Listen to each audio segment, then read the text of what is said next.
Assalamualaikum warahmatullahi wabarakatuh.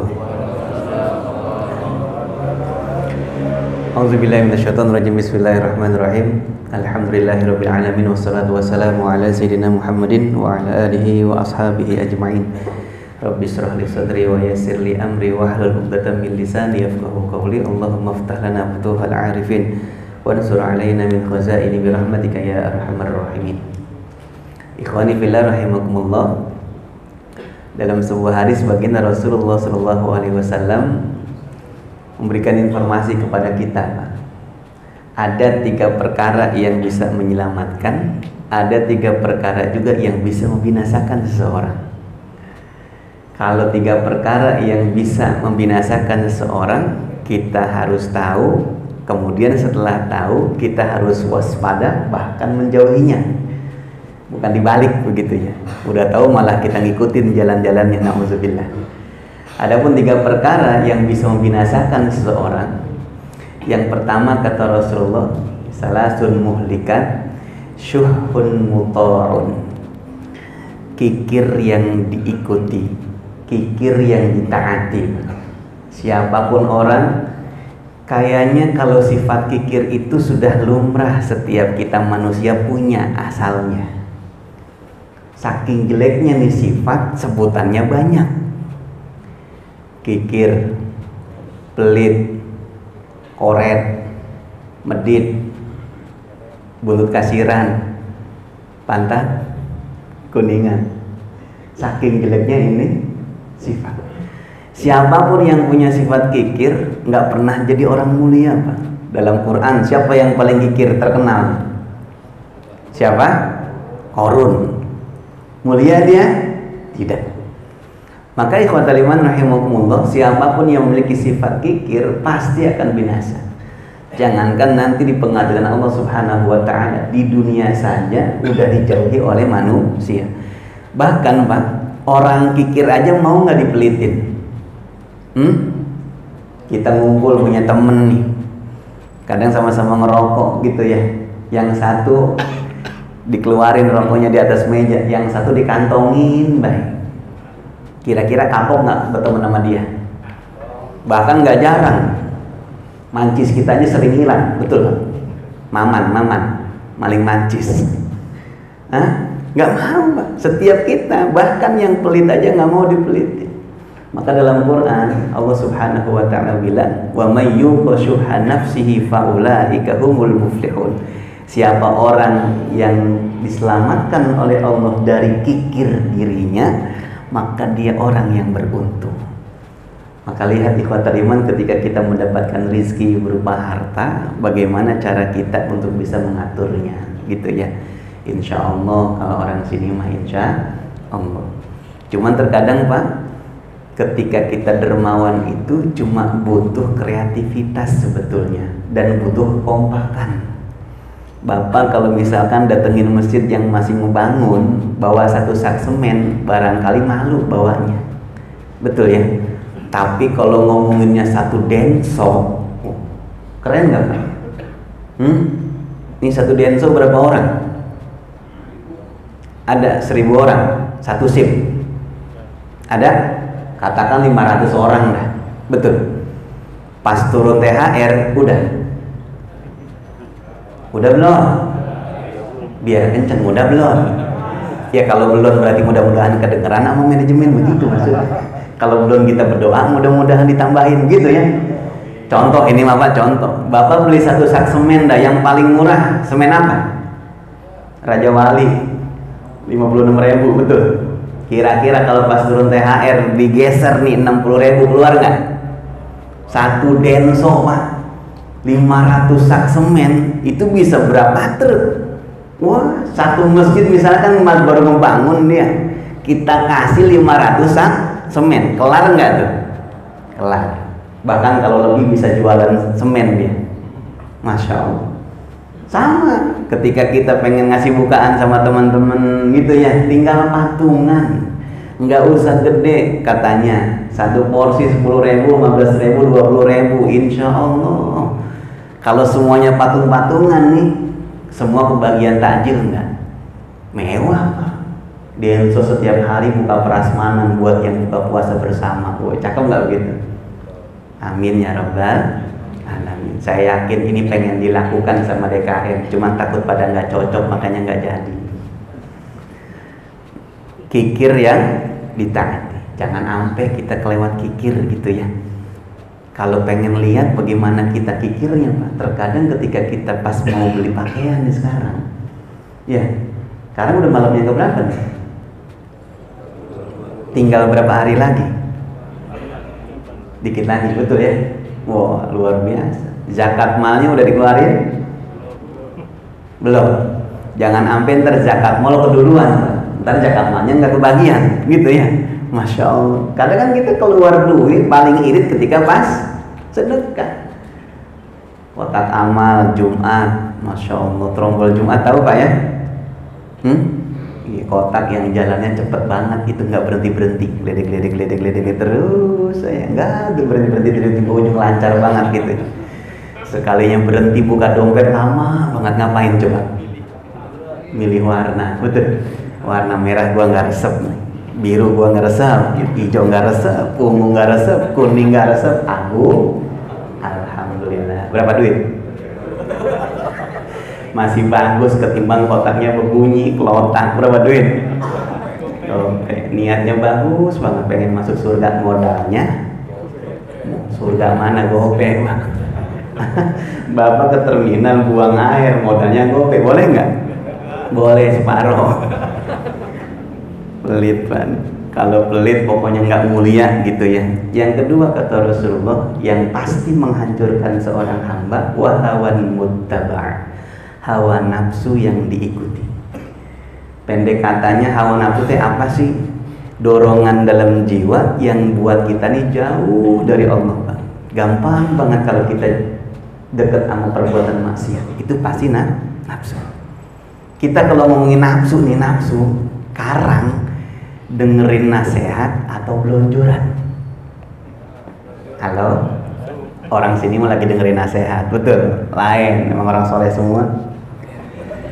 Pulang kerja ntar sore, enakan kita sholat terawih atau ngopi Pak, ngelanjutin sisa-sisa bukaan? Orang sini mah terawih, yakin saya, betul ya. Tapi kebanyakan orang kalau ngikuti hawa nafsunya nih, Masya Allah, sampai nggak ke masjid? Berat Pak. Makanya jangan heran kalau masjid yang rada lama dikit banyak banget yang batuk sama dehem. Itu kalau imamnya kurang pengertian gitu ya. Jangan sampai kalau kita jadi imam masjid ya, jamaah batuk satu masjid, berarti kurang pengertian nih imam. Jangan. Kalau saya rada sensitif memang kalau dengar orang batuk sama dehem Pak. Ya, kita lagi ceramah ada yang batuk, wassalam. Lagi mungkin sholat ada yang batuk, ada yang dehem, langsung ruku, betul. Iya kata imam. Kalau kita ngomongin nafsu, mohon maaf Pak, kalau kita ngomongin nafsu, kayaknya nggak bakal ada yang kuat orang puasa. Hapunten banget. Kita kan kerja nggak ada yang berubah, tetap 8 jam normalnya. Siang-siang betul ya, Masya Allah. Kalau kita ngomongin nafsu mah enak banget, tengah hari bolong gini coba. Ada rujak es timun suri, berembun di depan kita, dicampur lagi es kelapa, enak nggak tuh? Untung ini mah orang soleh semua, ujiannya dikit, betul? Coba kalau di mana-mana Pak, ya Allah, dia bawa teng-tengan itu kelen, enak aja dia. Bawa air berembun dikit, warnanya kuning, ditekuk depan kita, glegek. Coba, sedih nggak sih Pak? Tapi kan iman yang bawain kita, betul ya? Iman. Nafsu tuh, kalau misalkan kita ngikutinnya, nggak ada habisnya ikhlas kalimat. Kalau kata Imam Ali, nafsu itu Pak menjanjikan kesenangan, tapi kesenangan yang sesaat. Beda dengan taat. Dua-duanya kalau kita ngikutin nafsu capek, ngikutin taat juga capek. Tapi ketika hilang nih Pak capeknya nafsu, yang ada sisanya dari Allah Subhanahu wa Ta'ala. Tapi kalau misalkan kita ngikutin taat, hilang lelahnya, yang ada tinggal bahagianya, insya Allah. Betul nggak sih ngikutin nafsu capek? Padahal ada batasnya. Kita makan nih buka puasa, betul, apa aja ada. Kan nafsu tuh sebetulnya. Kalau bahasa orang kampung kita mah lapar mata. Segala macam makanan, minuman, tadi siang kita lihat pengennya kita makan, kita beli begitu. Ada es dawet ireng beli, yang hijau beli, es kelapa beli, es campur beli, oyen beli. Padahal kalau pas sudah beduk, kita minum es teh manis nih atau teh manis hangat sama 3 korma, cukup nggak? Enggak. Tetap bala-bala pakai sambal, betul ya? Itu kan nafsu, Pak. Padahal mohon maaf, kalau cuma dengan tegukan teh manis hangat sama korma cukup biasanya. Ditambah yang udah pegak kita, ngelihatnya udah enak, nafsu tuh. Betul ya? Tapi tadi siang ngelihat orang begitu kita balas dendam, betul itu. Hawa nafsu. Maka kan kita sering berdoa sama Allah, mudah-mudahan nafsu kita ini nafsul mutmainnah. Ya Tuhan, nafsul mutmainnah irji'i ila rabbiki radiyatan mardiyah fadkhuli fi ibadi wadkhuli jannati. Mudah-mudahan kita termasuk punya hawa nafsu, nafsu yang taat kepada Allah Subhanahu wa taala. Amin ya rabbal. Yang ketiga, kata Rasulullah, Pak, yang bisa menghancurkan seorang i'jabul mar'i binafsihi. Seseorang takjub sama dirinya. Setiap kita nih diberikan oleh Allah kelebihan, Pak, yang barangkali kelebihan itu tidak Allah titipkan kepada hamba-hambanya yang lain kecuali sama kita.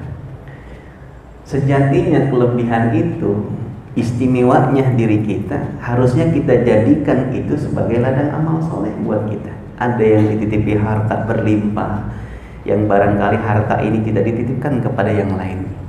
Ada yang barangkali dititipkan ide gagasan yang cemerlang, otaknya luar biasa encer, dahsyat betul kalau dia ngasih masukan. Ada yang diberikan kekuatan fisik yang luar biasa, betul? Itu kelebihan bukan, Pak? Kelebihan. Fisiknya kuat betul, jarang banget sakit. Ketemu sakit cuma kena air panas sedikit udah selesai. Beda sama kita, betul? Baru kena angin dikit kerokan, gampang banget masuk angin, dikit-dikit masuk angin, dikit-dikit masuk angin. Tuh, berarti kan kelebihan tuh. Ya, masya Allah. Ada yang dikaruniai wajah yang tampan, begitu. Beda-beda setiap kita. Yang pasti setiap kita punya mumayyizat, punya keistimewaan masing-masing. Dan keistimewaan itu hebatnya terkadang tidak Allah berikan kepada yang lainnya. Maka ikhwatal iman, jangan sampai kelebihan ini justru menjadikan kita lupa. Bahkan na'udzubillah, ada sebagian orang yang ditolong oleh Allah Subhanahu wa taala, mudah banget berbuat taat, tapi dia lupa. Dengan ketaatannya justru terkadang dia berani merendahkan orang lain. Ada yang ketipu tuh. Makanya kita diingatkan ya dalam surah Al-Kahfi ayat 103, Allah bilang tuh, Qul hal nunabbi'ukum bil akhsarina a'mala alladzina dhalla sa'yuhum fil hayatid dunya wa hum yahsabuna annahum yuhsinuna sun'a. Mau nggak kami unjukkan, kata Allah, siapa orang yang paling rugi amalnya? Dia yang tersesat melakukan amal ketika hidup di alam dunia, tapi dia ngerasa dirinya sudah berbuat kebaikan. Kita kan nggak mau, Pak, amal yang sudah kita tumpuk, amal yang sudah kita lakukan, kita kerjakan, kemudian hancur tanpa sisa nanti ketika dihisab oleh Allah Subhanahu wa ta'ala. Maka jangan pernah ngerasa diri ini paling soleh, ngerasa diri paling benar. Jangan. Kita orang beriman harus soleh, harus benar. Tapi kalau ngerasa diri paling soleh, ngerasa diri paling benar, biasanya cenderung menyalahkan orang lain dan juga merendahkan orang lain.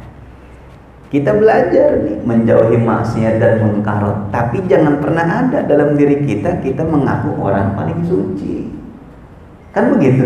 Ya, kita emang dituntut. Jangan sampai kita dekat sama perbuatan-perbuatan dosa, perbuatan maksiat. Tapi jangan pernah hingkap juga bisikan setan tuh, Pak.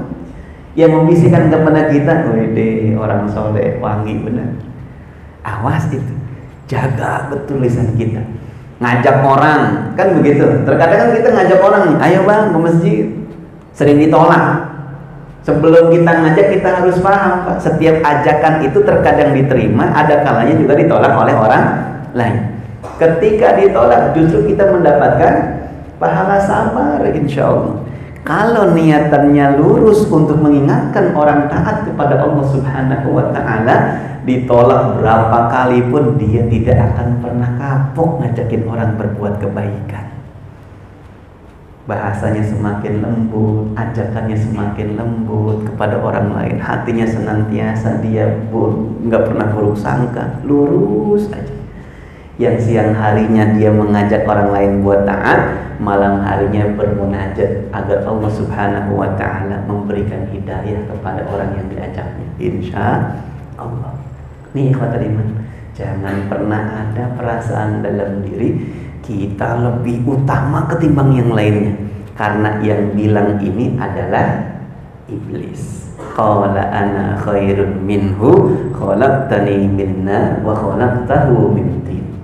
Aku ini lebih baik ketimbang Adam, ya Allah. Engkau ciptakan saya dari api, sedangkan engkau ciptakan Adam dari tanah. Yang bilang saya lebih baik, Pak, itu perkataannya iblis. Kita dititipin ilmu yang banyak, luas pengetahuannya. Jangan pernah ngerasa diri paling keren, paling berilmu, Pak. Karena orang yang ngucapin paling berilmu siapa? Qarun. Qala innama utituhu ala ilmin indi. Harta yang saya banyak kumpulin ini hasil kerja keras saya dan ilmu saya yang banyak. Jago saya usaha. Jadi nggak ada ceritanya, ada campur tangan Allah Subhanahu wa Ta'ala. Tuh sombongnya Qarun. Kalau kita nganggap ilmu kita di paling hebat, paling luas, hati-hati. Orang dulu juga pernah ada yang bilang ilmu saya paling luas. Siapa yang bilang ilmu merasa paling luas? Qarun. Nah, jadi ngerasa diri paling utama ketimbang yang lain pasti berbahaya. Maka kata Rasulullah, orang yang seperti ini hancur oleh sifatnya. Dunianya hancur, tidak menjadi orang mulia, apalagi nanti di hadapan Allah Subhanahu wa Ta'ala. Lanjut. Kita ulangi dulu 3 perkara yang bisa menghancurkan seseorang. 1, 2,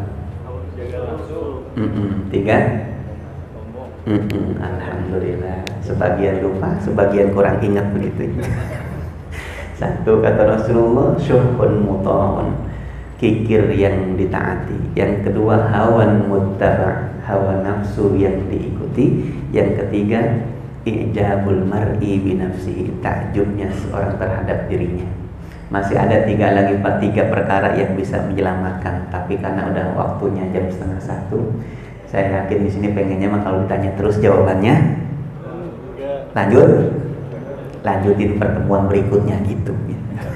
Mudah-mudahan panjang umur, bisa ketemu Ramadan tahun depan, amin ya robbal. Saling mengingatkan, masih ada beberapa sisa waktu, Pak, di usia Ramadan kita yang tinggal hanya menghitung hari. Jangan pernah kita lewatkan ini kesempatan yang begitu berharga dari Allah Subhanahu wa Ta'ala. Kalau misalkan kita kemarin aduh kayaknya kurang maksimal, sekarang masih ada waktu. Allah kasih berikan umur panjang, sehat walafiat, ada itikaf, ikut itikaf, gitu ya. Berangkat dari masjid, pulang ke masjid. Yang penting bilang sama bini, jangan sampai bini nyariin kita. Gitu. Ini kemana sih ayah? Itikaf nih, nggak percaya.